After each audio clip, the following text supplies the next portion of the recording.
इंद्रायणी काठी देवाची आळंदी लाभली समाधी ज्ञानेशांची। या आळंदी नगरीमध्ये इंद्रायणी नदीचं जे आहे ते देखील अनन्यसाधारण महत्त्व आहे।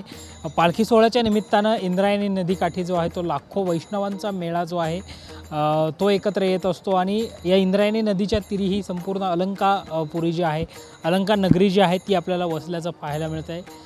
मध्यंतरी आळंदी मध्ये असणारी ही जी इंद्रायणी नदी आहे, इंद्रायणी नदीमध्ये प्रदूषणाचे देखील बातम्या ज्या आहेत, चर्चा ज्या आहेत त्या होत होत्या। इंद्रायणी नदी फेसाळल्याचं देखील आपल्याला पाहायला मिळालं होतं। त्या दृष्टिकोनातून प्रशासनाने योग्य ती कठोरात कठोर पावलं जी आहेत ती उचलण्याची गरज इथे असल्याचं आपल्याला पाहायला मिळतं आहे। आतापासूनच खरं तर या इंद्रायणी नदीकाठी जो आहे तो वैष्णवांचा मोठा मेळा जो आहे तो देखील भरला गेल्याचं आपल्याला पाहायला मिळतं आहे आणि लाखो भाविक जे आहेत ते या ठिकाणी येत असतात पालखी सोहळ्याच्या निमित्तानं आणि इंद्रायणी नदीकाठ जो आहे तो देखील वारकऱ्यांनी गजबजलेला पाहायला मिळतो।